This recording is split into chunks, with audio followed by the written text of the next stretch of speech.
iPhone 17選びでプロモデルにしようかと迷っていませんか？新発売となる iPhone 17のベースモデルにはこれまでプロモデルとの差別化とされていた数多くの機能が搭載されており、細かなユーザーエクスペリエンスも大幅に改善されています。これはもはや望遠レンズがなくなっただけの iPhone 17 Pro とも言えるはずです。心配しないでください。プロモデルでなくても十分に満足ができます。誰もが待ち望んだこの iPhone 17の魅力を一緒に確認していきましょう。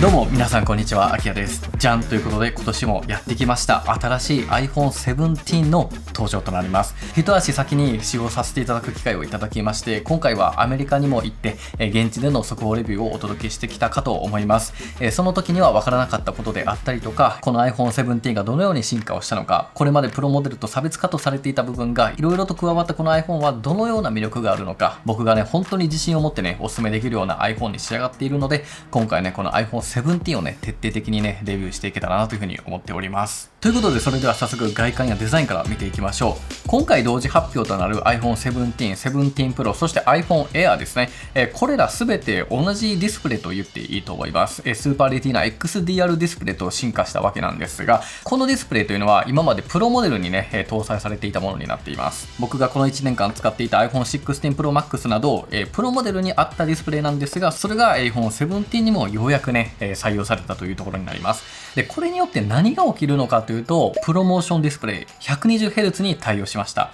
リフレッシュレートが 60Hz からのアップデートという風になるんですね。これは1秒間に何ヘルツ、何枚の画像のチェンジと言ったらいいのか、より高頻度にねリフレッシュ切り替えていくかというところになるんですけれども、これが 120Hz に対応したんですよ。なのでこの画面のねヌルヌル感というのがよりね体感できるんじゃないかなという風に思います。実際に比較をしてみるとこんな感じで、やっぱり 60Hz とね比べてみると明らかにねヌルヌルとした画面のね表示っていうものをね感じることができるはずです。そして iPhone 17のディスプレイはセラミックシールド2を採用しています。これによって前作の16シリーズから約3倍程度のね対殺傷性能があるとのことなんです。なのでよりね全面にね強化された、ガラスというかシールドが施されておりますので、かなり傷がつきにくいディスプレイになったとのことです。ただ今回の17 Pro と Air に関しては背面ですね、こちらにもセラミックシールドがあります。ただこの17シリーズに関してはこちらの後ろ側にはセラミックシールドの採用がありませんので、こっちはね、傷がつきやすいかもしれません。なのでできればカバーをつけた方が運用としてはいいのかなと感じています。そしてカメラですね、超広角とメインカメラ両方ともが48メガピクセル、最大4800万画素の写真が撮影できるような超高解像なカメラに進化をしました。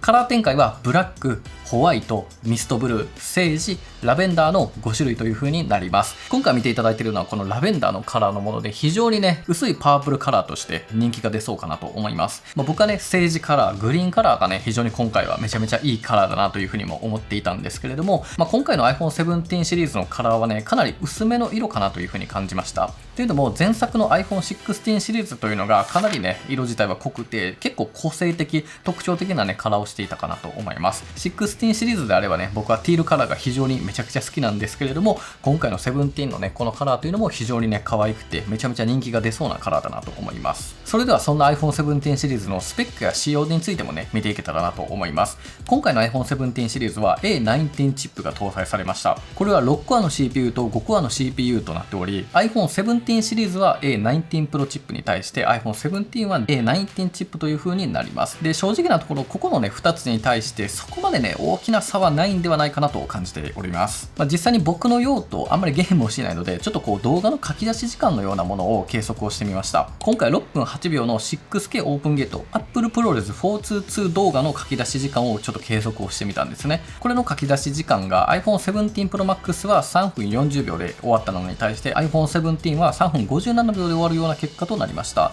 この差はねそんなに思ったより大きくないのかなというふうに感じています。つまりは A19 チップでも全然十分 4K 動画とか、6K 動画を今回書き出していますから、高負荷なね映像の書き出しとかも、そこまでね大きく変わらずにできるんじゃないかなというふうに感じております。で、そして今年の iPhone はこの17シリーズ含めて全てが eSIM 専用設計というふうになりました。ここに物理の SIM カードのスロットがあったんですが、これが完全になくななっております。このね SIM カードがなくなった理由としては、盗難の防止であったりとか、SIM スロットの分ねバッテリーが大きくなったりとかしているので、バッテリーが持ちが良くなったりはするんですけれども、ここはねかなり議論されている部分でもありましたよね。まず eSIM とは何なのかというところなんですが、そもそも SIM カードってありますよね。モバイル通信ができたりとか、電話番号に関する情報がね記載されている、物理的なカードであったと思うんですが、ここ最近ではもうそれすらやらなくて、もう内蔵された SIM、それが eSIM というんですけど、そういったものが普及していたんです。なので eSIM にすることによって機種変更とかキャリアの乗り換えっていうのがオンラインで完結できる、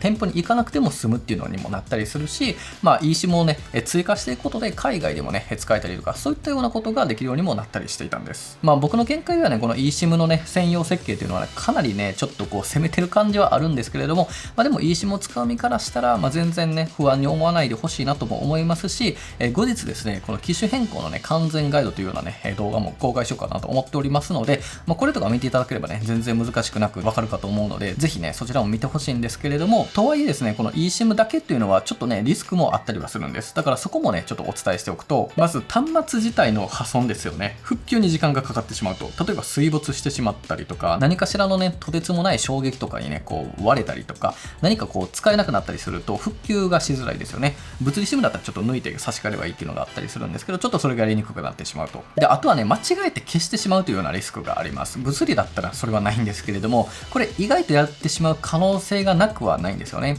例えば海外に行く時なんかに eSIM をね設定したいってなった時に間違えてそれをね消去してしまうっていうこともね、なくはないのかなと、可能性的にはっていうのがあったりするので、消してしまった eSIM っていうのはね再発行のね手続きが必要になったりするので、そこにねちょっと追加のね手数料っていうのもかかったりする可能性もあったりはするので、ちょっとその辺は注意点だったりはしますよね。あとはねそもそも複数のね端末で頻繁にね SIM を移し替えるとかやったりする人とか、あとは Android から iPhone に移行するとか、なんかそういったことをしたい時にはちょっとねやや面倒だったりはするので、そういった時はね、リスクというかちょっと手間はね意外と物理よりもかかってしまうっていう時はあったりするかなと思います。ただ全然悪いことばかりではなくて、この iPhone 17 Dual eSIM に対応しています。これは2つのね eSIM を一緒にアクティブすることができるんです。でこの端末にね保存できる eSIM っていうのが、8個までありますので、要は8個のね電話番号を持つことができるんですよ。これは非常にいいかなと思ってて、例えば個人として持つっていうのと、事業用として持つのと、あとは社用携帯としてなんかちょっと分けてね使ったりとか、そういったこともできるかもしれないですよね。であとはねやっぱ何よりも旅行用の eSIM ですよ。 iOS26 からですね旅行用の eSIM のね管理がすごく便利になります。例えば海外とかに行って海外先でねトラベル用の旅行用の eSIM を使っていたと。で帰ってきたら勝手にその eSIM がオフになって、自分がねもともと使っていたものがオンになるみたいな、そういったこともねできたりするので、非常にね海外旅行とかでもねこのデータ通信というのがね非常に簡単になるかなと思います。でそしてバッテリー性能はビデオ再生時間が最大30時間と、前作の iPhone 16から約8時間程度伸びましたっていうのが、iPhone 17シリーズのね、大まかな内容になってるんですけれども、ここからはねよりカメラ性能について詳しくね見ていけたらなというふうに思っています。カメラの進化具合がどういう風になっているかですね。まず今回ですね、先ほど紹介した通り48メガピクセルのデュアルフュージョンカメラシステムを採用しています。下のメインカメラはね、16シリーズと、ほぼ同じなんですけれども、デフォルトは24メガピクセル、2400万画素で、設定をすれば4800万画素、48メガピクセルの超高解像写真に対応します。でそして、解像度が高いからこそ2倍のね、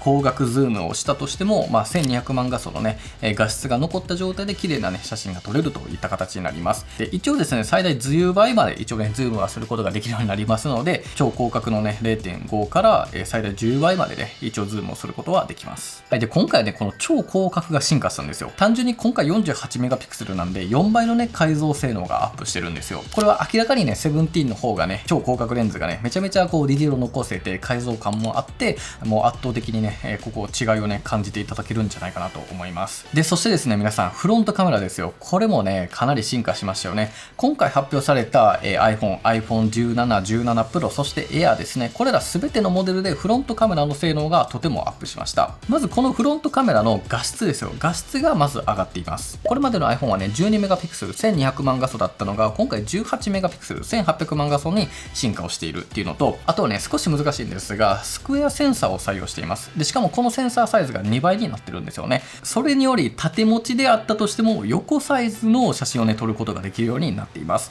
さらにタップをしてね、拡大とか、回転をね、させたりだとか、あとはセンターフレームという機能を使えば、グループ写真でね、全員をフレームにね、自動的に収めることができたりとか、ビデオ通話で顔をね、中心に調節をね、してくれたりとか、かなりね、アップデートが入っています。これらのね、自動ズームをね、オンにしたり、オフにしたり、自動回転をオフにしたり、オンにしたりとかも決めることができますので、このインカメラのね、撮影はね、本当にね、大きく体験が変わるかなと思います。そして、インカメで動画を撮影する場合にですね、手ブレ補正がね、強化されていますので、16シリーズよりもかなりね、強く補正をすることができます。で、さらにリアルキャプチャービデオですよね。ここから、リアルキャプチャーというものを選択してあげると、今こっちの撮っている、向こう側の背面のカメラと、今こっちの手前のね、僕が映っているこのフロントカメラを両方ね、撮影することができるという風になっています。で、しかもこのね、ワイプ自体を動かすことができたりしますので、動画版 B リアルみたいな、あれ B リールというものかな。そんなね、撮影をこうやってやることができたりするので、これはね、非常に面白いところですよね。ただ、1個注意しないといけないところで言うと、これはピクチャーインピクチャー、要はここにね、乗った状態のみで撮影することになりますので、別々の素材としてフロントとリア両方のね、撮影をするというわけではありません。なので、ちょっと正直ここはね、残念なところでもありますし、あとはね、4K の30フレームまでとなりますので、スローモーションも撮影をすることはできません。意外とペットとか子供とかをね、撮りたい時には自分を映しながら撮れるっていうので、使いどころはね、意外と多いんじゃないかなと感じております。ということで、これがね、大体の iPhone 17シリーズのね、紹介という風になるんですけれども、ここまでは正直、もう知ってるよっていうところも多かったですよね。なので、ここからは実際に僕がね、先行で使用させていただいて分かったこと、実はね、これ、こうだったんだっていうのが結構ありますので、しっかりとね、皆さんにお届けしていきたいと思います。まず、フロントカメラについてなんですけれども、これはね、少し強くなったっていう感じでした。これはしっかりと比較をしてみて感じたんですが、これまでの iPhone の12メガピクセルから18メガピクセルになったことで、より解像度が増したのかなと思ったんですが、そこまで大きくは違いは感じませんでした。というのも今回センサーが大きくなって解像度が増したとはいえ、そこの大きなセンサーから切り取ってる形となるので、そこまでね、実際の解像度に大きな差っていうのはないんじゃないかなと感じてるんです。で、あとインカメの手ブレ補正自体も、強力になってるということはあるんですけど、これは確かにね、強力にはなってるんですよ。ただこれはですね、元からね、今までの iPhone でも十分に強かったんですよね。なので、歩き取りの時とかは正直そこまで大きな差はありません。ただ、これが走ったりとか階段をね、登ったりする時に、いわゆる大きな揺れにはね、かなり強くなってるっていうところになるので、インカメラでこう走ったりとか、よりね、こうちょっとアクティブなね、撮り方をしなければ、ちょっとここはね、恩恵がないというか、気づかないところにはなるかなと思います。で、あとはね、フロントカメラについては、ちょっとスキントーンがね、変わるなという印象があります。環境次第にもなってくると思うんですけど、個人的には血色があるなと感じるのは、以前のね、iPhone 16シリーズの方がね、多いのかなというふうに思うような時もあるし、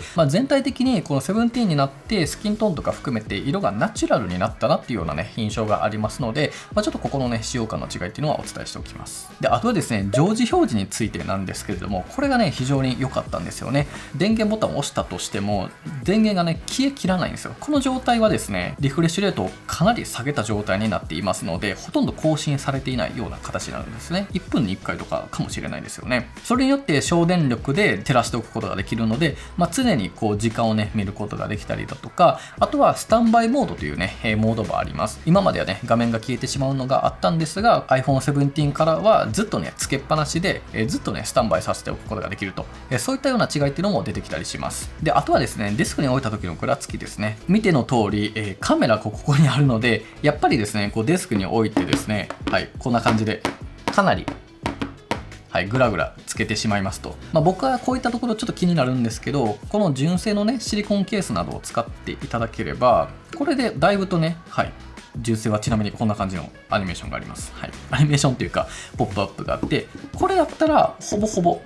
ちょっとあるけど、若干ねないかなといったところになります。で、今回ですね iPhone 16と比べてバッテリーがね8時間最大で8時間伸びてると、ビデオ再生は最大30時間になりましたよね。これは大幅なアップだなというふうに感じるんですけれども、ちょっと実際にね検証してみたところ、このような形というふうになりました。バッテリーはね大きければ大きいほどいいと思いますので、このバッテリー容量というのはは、割とね、安心できるところまで来たんじゃないかなと感じております。はい。で、そしてですね、反射防止コーティングです。これがね、ちょっと今回の面白いなと思ったところなんですけど、今回発表された iPhone 全てにおいてなんですけれども、反射率、このディスプレイの反射率が 33% カットされるというコーティングが施されているというところだと思います。で、これ実際にね、16シリーズと比較をしてみても、確かにこれね、反射若干ね、抑えられてる印象なんです。実際にこうやってね、両方とも顔を向けて見てみると、明らかにセブンティーンの方が自分の顔がぼやっとしてるんですよ。で、これね、僕はね、すごくいいなって思ってたんですけれども、それこそパートナーのね、彼女が言ったのは、このディスプレイをね、鏡代わりにするから若干ボケんの嫌かもって言ったんですよ。面白くないこれ。はい。なので、反射ってなくなればなくなるほどいいかなと思ったんですけど、確かに鏡的に見たいのであれば、そうでもないのかなと思ってただとはいえ1個注意点としては、この上にねガラスフィルムを貼ると結局その反射率っていうのはまた変わってくると思うので、このコーティングって結構難しいなと本当に感じてしまいます。でもね、僕はこのコーティングがね施されてセラミックシールドも効いてきてるので、本当にもうこのまま使う方にとっては結構ねいい進化ポイントなんじゃないかなとも感じております。で、ちなみにピーク輝度が2000ニトから3000ニトに向上しています。はい。こういった室内ではそのね3000ニトっていうのをね見ることはできないんですけれども、炎天下の外とかに行った時にこの発光力っていうのは明らかにね上がってきますので、ここはね非常にいいところかなと思いました。で、あとはですね、実際に細かくねスペックを見ると地味に Bluetooth 6にも対応してるんですよね。これは今回の17に搭載されている Apple N1 のワイヤレスネットワークチップを搭載していることにも寄ってくるんですけれども、これによってワイヤレスネットワークを使用する時の遅延の減少であったりとか、あとは AirTag あるじゃないですか。はい、Apple の AirTag などの精度向上とかもあったりしますし、あとはデバイス切り替えの応答性の向上とかがあったりしますので、地味にこういった進化ポイントもあって、ちょっとそれをね、実感する、体感することができました。という感じで、これがね、僕が実際にね、17を使用してみて感じたことになるんですけれども、最後にですね、この無印シリーズではできないこと、プロであればできるっていうことをね、お伝えしておこうかなと思います。この動画を迷っている方って、プロにするべきか、17にするべきか、結構迷っている方いるんじゃないかなと思うんですよね。で、僕は今回の17は本当にね、もう当たりっていうか、もう1個の完成形だと思っていますし、17かなりいいと思うんですよね。なんですけれども、一応 iPhone 17 Pro と比較をしてできないことっていうのもお伝えしておこうかなと思います。まずは望遠レンズの使用ができません。こちらが iPhone 17 Pro Max になるんですけれども、超広角とメインに加えて望遠レンズがありますと。で、今回の17 Pro シリーズは望遠レンズも48メガピクセルっていう、センサーがね、大きくなってよりね、超高解像になったというところがあるので、やっぱりね、この望遠レンズっていうのがプロモデルのね、特徴だったりはしますよね。これが使えないっていうのはあります。で、あとはちょっと難しいんですけど、Apple ProRes Log の撮影っていうのも、プロモデルしかできません。これはね、iPhone 15 Pro から搭載されたログ撮影っていうところになるんですけれども、このログ撮影っていうのはね、ちょっと難しいんですけど、今実はこのログ撮影っていうのをしていて、こんな感じの色なんですよ。これはね、ソニーのログ、S ログというもので撮っていて、これをね、元に戻すとこんな感じの色で、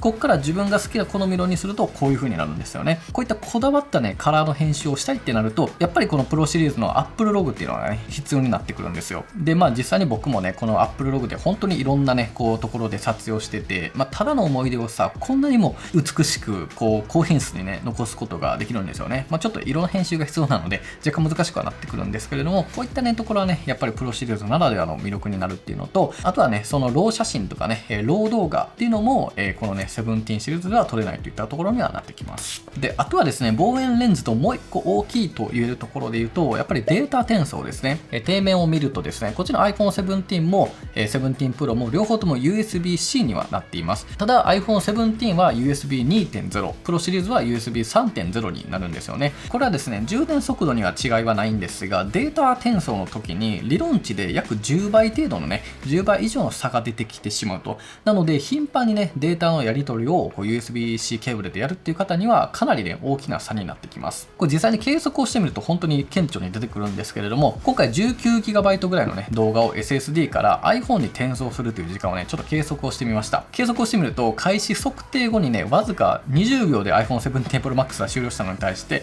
iPhone 17は7分35秒程度かかってるんですよね。明らかに10倍以上の差が開いてしまっているというところになりますので、もうこれぐらいやってよっていうところではあるんですけれども、これがね、現状は対応していないというところになりますので、ここはね、ちょっと注意点は必要かなといったところですよね。はい、という感じです。逆に言うとね、これぐらいです。これぐらいしかもう違いがなくなってきています。それぐらいね、この17っていうのは本当にね、完成形にしてくれてるような印象があるんですよ。逆にですよ、皆さん、この iPhone 17シリーズというのは前作のね16 Pro と比較をしてですね、今紹介した望遠とデータ転送と、あとは Apple Log っていうものが使えない、ロー写真とかが使えない代わりにですね、もっともっとできることがあって、それは進化したフロントカメラが使えるということ、そしてバッテリーが長持ちになったということ、そしてより速い急速充電にも対応したし、ピーク輝度が2000ニットから3000ニットにもなりました。そして16 Pro よりも 20g 以上軽いというね、買ってるところもたくさんあるわけですよね。